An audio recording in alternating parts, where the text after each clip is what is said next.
It looks like something out of Disney World. You know, geotextile sides. This is another, this is what grows on land that's been mined for phosphate. It's called Kogan grass. It is apparently the most pernicious, most stubborn, most pervasive, and most rapidly recolonizing weed out there. It's like an elephant grass. I believe it is an African grass, in fact. Razor sharp, and this is at a place called Stream Song. This is the entrance to the golf course at Stream Song, which was a great big mine that Mosaic decided to reuse as a demonstration project. They built a huge hotel, modernist, postmodern hotel, and a huge blockhouse clubhouse. It looks like you know, somebody's fortress. And there's a multi-hole golf course with sand left over from the phosphate mining. And they left the land exactly as it was after the mines. They made no attempt to smooth things off. So the designers, the architects, the landscape architects, and the building architects got together and decided to exalt in the natural, sort of the native post-mine forms that were there, and heighten them and reinterpret them with this hotel. Nobody goes there. It's a multi-million-dollar failure. They just maintain it because it's important to them to have a vision, to be able to show a vision of what the alternatives are, what the wonderful uses mined land can be put to. Now, I don't know if you remember that second photograph I showed, or third photograph, the one with the drag line and the school bus full of migrant workers, most of them Haitians, and the dust, the phosphate dust. That mine has been mined out now, and it's covered with Kogan grass. And one of our coalition has been watching helicopters coming down with a hose, drinking from a huge, 10,000-gallon truckload of Roundup, and then going up over the Kogan grass and spraying the Roundup over and over. 3 or 4 applications of Roundup over hundreds and hundreds, if not thousands of acres are required to kill the Kogan grass off. And we know a little bit more about Roundup now than we used to. It is one of the glyphosate, the active ingredient, is the new PCB. It's a persistent compound. It is turning up in animals and humans all around the world, and it is a probable human carcinogen, just as PCBs were. So this is not a good thing to be scattering, just to be pouring, drenching the landscape with this glyphosate. This is a restored, basically, not restored, this is how they go about reclaiming land. It's essentially, they grade it according to some criteria for contouring the land and then plant things. It's an engineered landscape, that's how we're referring to it. But here's Mosaic again, talking about growing a future for creatures big and small. Have you seen anything in any of Mosaic's activities that would lend itself to a roseate spoonbill habitat? I haven't.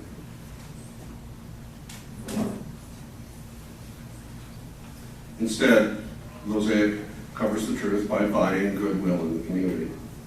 I just heard an interesting story from Bob that they are actually withdrawing from the Charlotte Harbor Estuary Program, and they have been announcing that they are cutting back, and that some of the PR people who have been monitoring these gifts are also being sacked or moved elsewhere. And the problem is they're running low on funds. Now, Mosaic has a market cap of about $17 billion on a good day. I've seen it as low as $13 billion. That's not that big of a company. The EPA recently levied a consent order on them for $1 billion of cash up front that is then supposed to grow into $2 billion and then supposed to be applied to cleaning up their manufacturing operations and remediating a few of the gypsum stacks. That's 1/13 or 14th or 1/15 of their total market cap. And so, one little downturn, one little piece of bad news, one little explosion of God, look at the liability that Mosaic is facing or hasn't been telling its shareholders about, and the stock price can tank, and Mosaic can just be brought down. And so that's my fond hope. Except there's a shadow, a dark side to that, which is that we then get left with all of that stuff that I showed you in the earlier slides to deal with forevermore. But they're creating new jobs and economic opportunities, and that's their promise. This is the town of Fort Meade, where they created a lot of jobs. And actually, they created some jobs. Probably, with every new mine, there's maybe 100 new jobs and maybe 1,000 lost jobs. Sustainable, forever, agricultural jobs, shopkeepers, stores, it just all the way down the line, the whole multiplier effect that occurs from agriculture and the support therefrom. Certainly no tourists are coming to Fort Meade to look at the phosphate mines that surround it. It's a wasteland. It's called a moonscape frequently.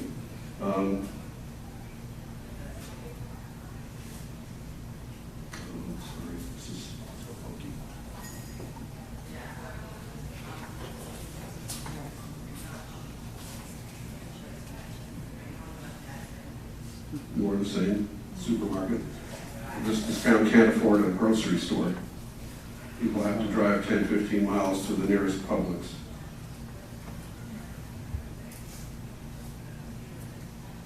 Sure. You know, I resisted PowerPoint for the longest time because I hate it when people read from PowerPoint. So I'm going to read from PowerPoint. Okay? Forgive me. This is the economic truth about phosphate mining. All the natural resources extracted from the ground leave the state, except for the small amount that gets stayed behind and stays behind and gets put on, factory farms, much of which, in fact, may be imported from other countries. I really don't know. All the profits are dispersed to shareholders around the world, so the profits leave the state also. A 20,000 acre mine might employ 150 people. More people work in the chemical plants where phosphoric acid is made for export. Tens of thousands of agriculture and other traditional long-term jobs have been displaced by phosphate mining forever. Now those were traditional, sustainable jobs that could have gone on for literally millennia. People have been farming for millennia. People are likely to be farming for millennia also. The native habitat is gone forever. Animal species are displaced and threatened. Some of them are mobile, some of them are not.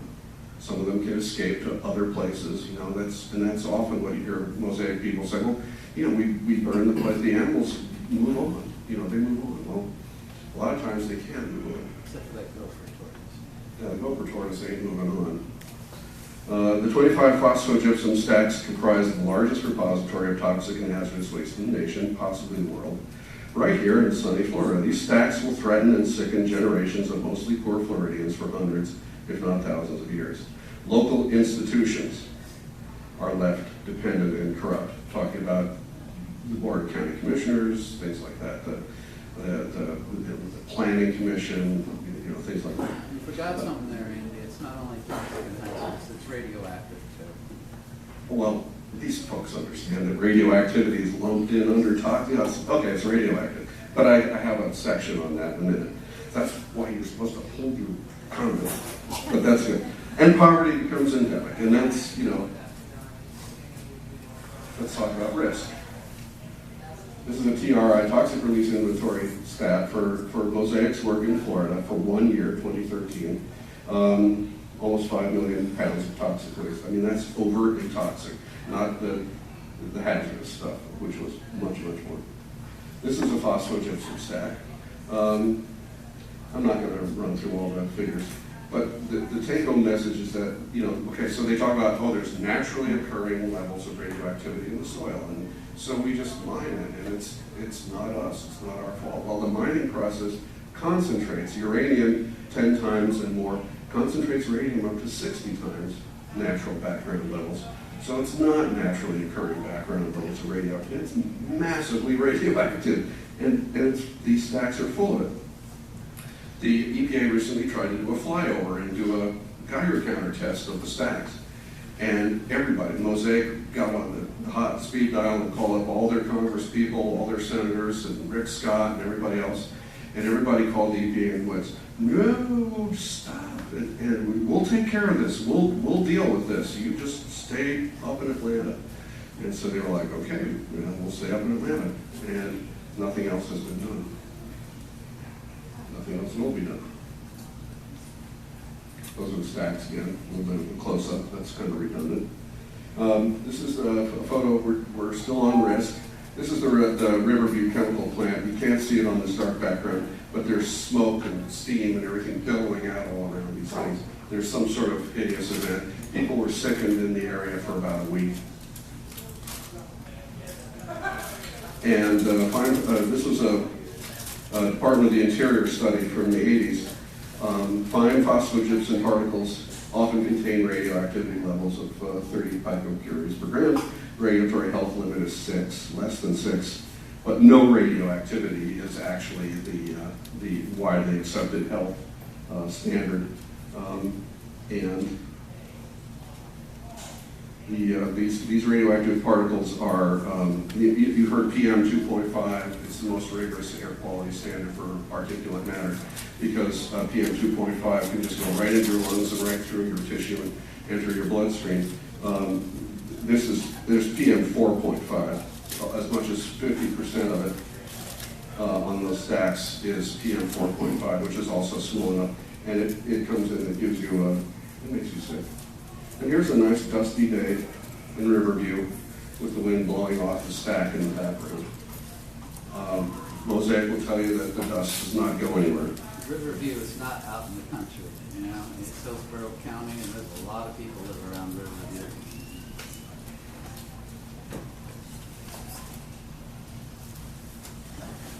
As if to underscore what Don just said, here's a Google Earth shot of Riverview, a part of Riverview. This is the stack we were just looking at. Here's Progress Village. Progress Village is 7/10 of a mile away. That's where that last photograph was taken. It is an African-American community that was built, the name Progress was taken from basically a term that came into wide use during the days of emancipation and the days of women's suffrage.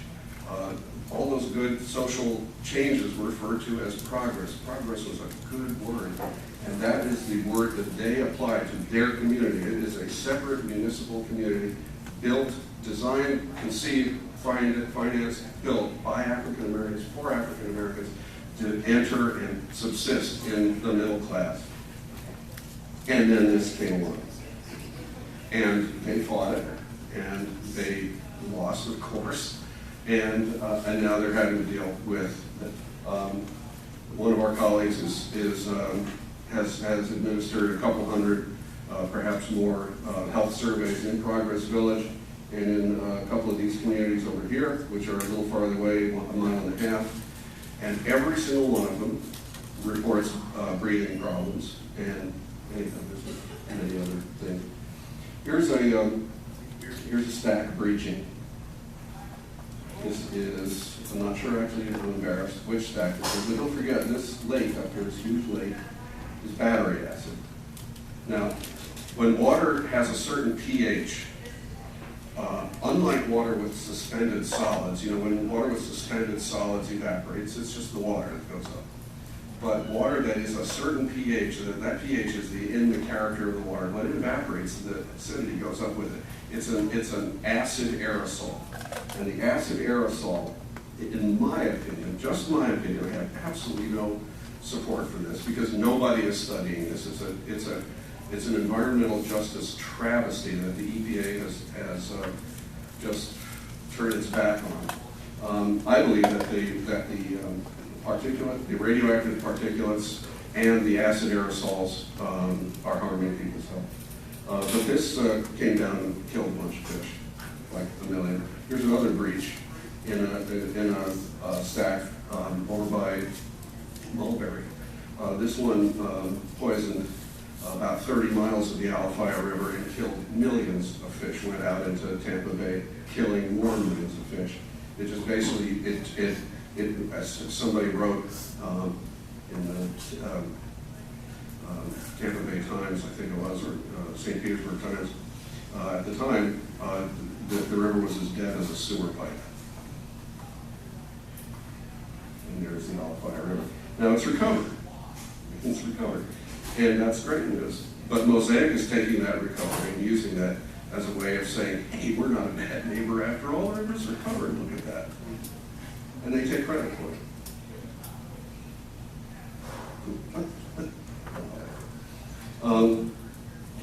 I just missed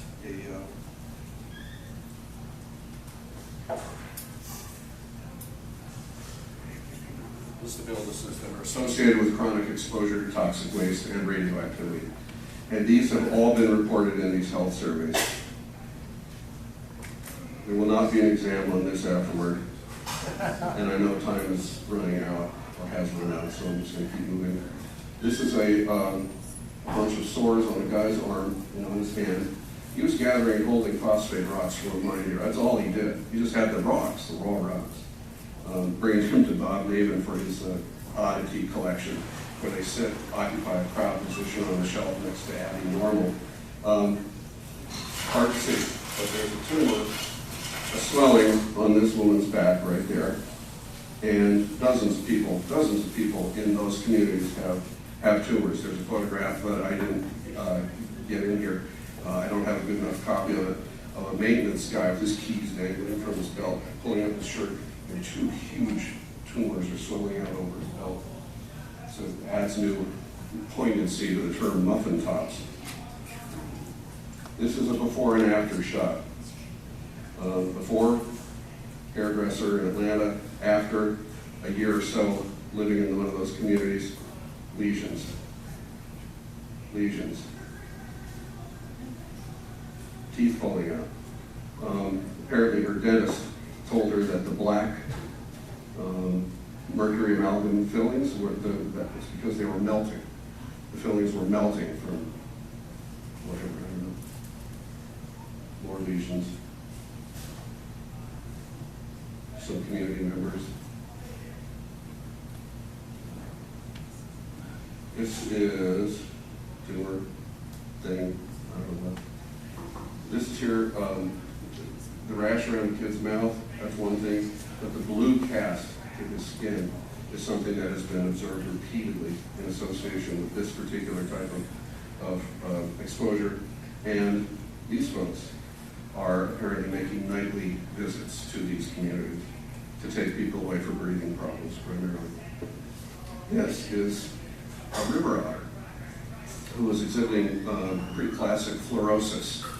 Fluorides and the fluoride in our drinking water comes straight out of the stacks in that chemical plant. Unfiltered, unprocessed, unmanufactured. It's called scrubber liquor. It is what's left over sludge in this little in a vessel after the stack scrubbers take it out of the air, and it is then stored and transported off to municipal water treatment supplies around the country. Fluorosis, acute exposure to fluorides, do this. Rotting teeth, falling out teeth.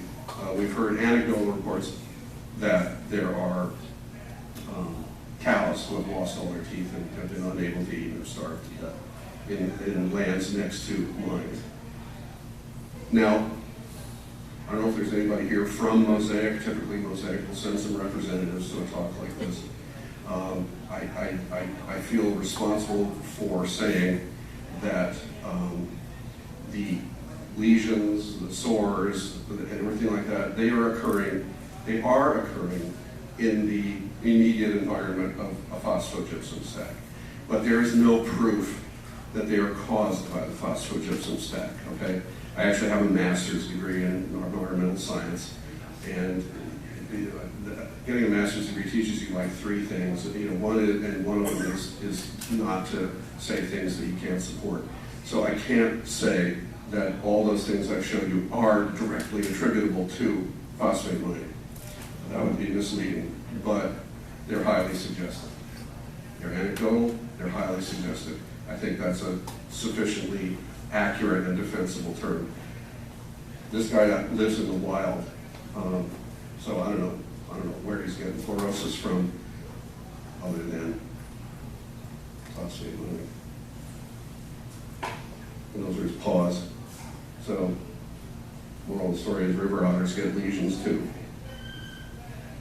So what do we do about phosphate strip mining in Florida? What about our water, our air, our wildlife, and its habitat? This is a fairly fundamental question, and one we can be forgiven for asking. Does one company have the moral right, even if they have the legal right, and I still question whether they do, to destroy hundreds of square miles? It's now up to over 800 square miles that have been ruined forever by phosphate mining in West Central Florida, and foreclose our natural heritage. They have that right. The deal is they hang their hats on the moral necessity of helping the world to feed itself with their chemical fertilizers. These chemical fertilizers come from the Green Revolution of the 50s. They are being somewhat supplanted by the new Green Revolution, the Monsanto, genetically modified organisms, Roundup, all that stuff. That whole sort of second Green Revolution, which is even more heinous than the first one. But the Green Revolution did create a bountiful amount of food and helped a lot of developing nations to grow themselves up out of really extreme poverty. So there were some good points to it, but there's got to be a new era, and the new era is regenerative agriculture, in my opinion. The UN is studying it. Lots and lots of relatively big farmers, still family farmers, the few family farms that have been able to compete with the factory farms, are experimenting. Farmers are so great. Farmers experiment constantly. They are always looking for new ways to grow food, new foods to grow. And regenerative agriculture has been a phenomenal success with them, to the extent that it is being now tried and with great success in numerous countries. And it locks in nutrients, it stabilizes soil. We will not lose our soil anymore. It won't just go washing down the Mississippi River constantly if we can manage to convert to that. It sequesters carbon.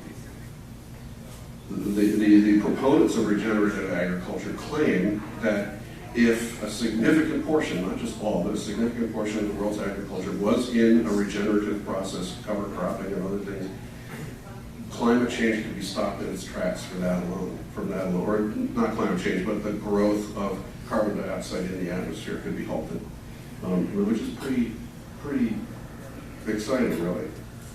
It can be done organically. It's economically feasible. Apparently, I've read studies from people who've tried it. It is feasible.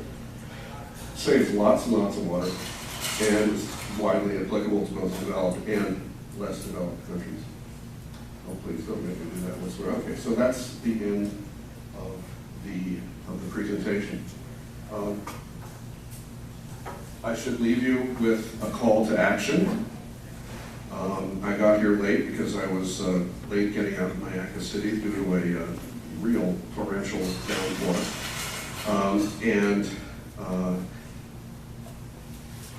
I have a 2-page discussion and policy handout that I have exactly one copy of.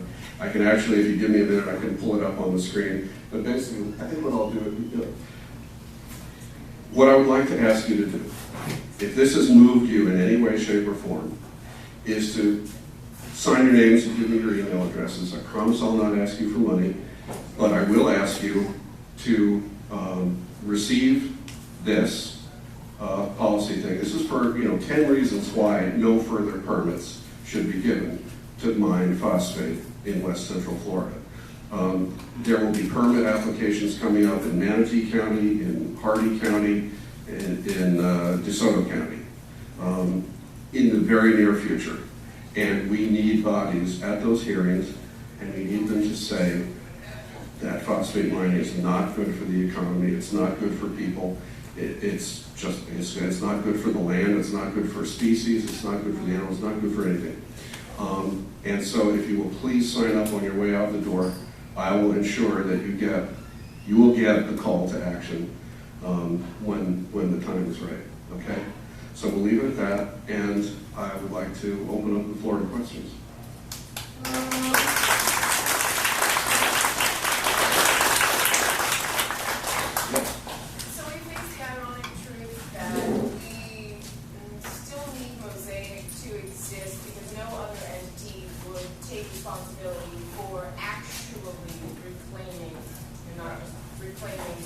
lands that have been destroyed, but what would we want a new Mosaic to do if they were to answer to the problem that they created, people that they hurt, the environment that they destroyed?